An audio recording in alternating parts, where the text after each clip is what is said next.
Ezra Levant here for Rebel News. As you can see, I'm once again at the Toronto International Airport. I'm headed to London on the overnight flight because tomorrow morning at Westminster Magistrates Court, Tommy Robinson is being prosecuted.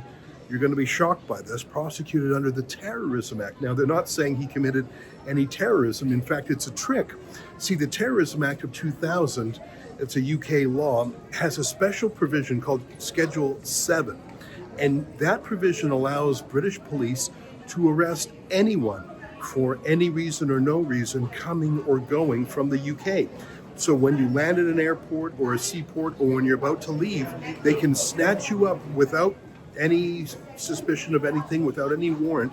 They can grab you, detain you, and ask you questions for up to 6 hours. But here's the trick.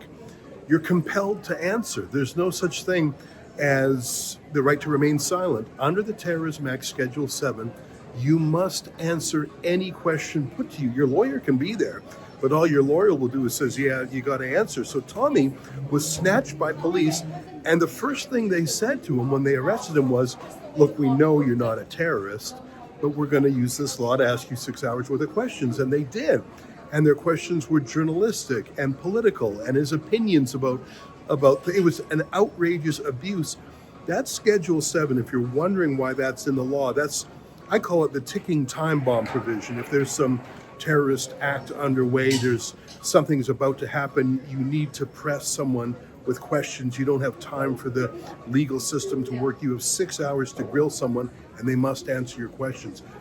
Obviously, Tommy was not a ticking time bomb suspect. They just grabbed him to grill him about his politics because he was embarrassing Keir Starmer, the Prime Minister of the UK. Starmer's done a dozen things to Tommy Robinson, but this is one of the worst. Anyways, Tommy complied, and he answered all the questions put to him. But they can do one more thing under the Terrorism Act. They can demand from you your passwords for your cell phone or other devices. So they can ask you any question they want. You have to answer. Tommy did that. But then they said, Tommy Robinson, give us the password to your smartphone. And he said, no. He said, no, because. No, because I have interviews with victims of Muslim rape gangs. And in the past, those victims, when their names have been known to police, the police have tipped off the racists. In fact, in some incredible cases, the police have been the rapists. So Tommy said to the police, there's no way I'm giving up those recordings to you. There's no way those women would have spoken to me had they thought I would just pass over their stories and identity to the police, which has shown they really don't give a damn about rape victims in these gangs. So Tommy said, no, I'm not going to give you the passcode. That is an offense. So Tommy did nothing wrong. He wasn't arrested for anything. There was no suspicion, no reasonable cause, none of that. He answered questions about his political life for 6 hours, which is an abuse of the law. But when they said, hand over your phone and all the information on it, including, as it was, the identity and the stories of these rape victims, he said no. And so they charged him with that crime of saying no to them. And that's what's on trial tomorrow and possibly Tuesday. I'm going to be in the court first thing. I'm flying overnight. I'll get to the court on time. And I'm a very fast typist, so I'm going to live tweet the proceedings as I have before. And the reason I come all the way from the UK to do it is, first of all, I want to show support for Tommy. He's an old friend. But more importantly, I just don't trust the regime journalists. Do you? I've sat in those courtrooms covering Tommy probably 20 times before, and I'm sitting in the same room as The Guardian and the BBC and ITV and Channel 4 and whoever it is. And when we get out of there, I look at what I wrote and I see what they wrote, and I think, were we even in the same trial?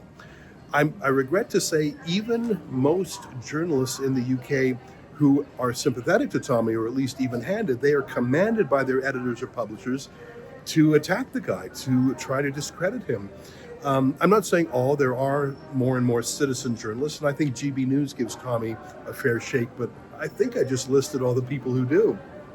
So I believe that by going there and making videos from the courthouse steps and live tweeting the proceedings and doing what I can to tell the other side of the story, I can counteract the regime media.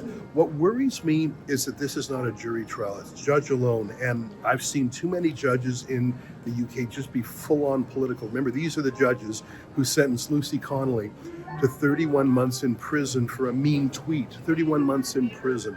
And I'm worried that they're going to take a technicality like Tommy not wanting to give his cell phone PIN number to the cops and use that as an opportunity to convict him and jail him. And Tommy's got a lot going on, whether it's rallies like his big September 13th rally or his looming trip to Israel. So I'm worried about that. Anyways, I'm about to hop on the plane. Wish me luck.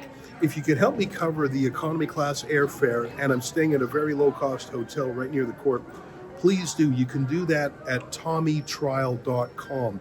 Unlike the BBC or other state broadcasters, obviously I don't get a dime in public money.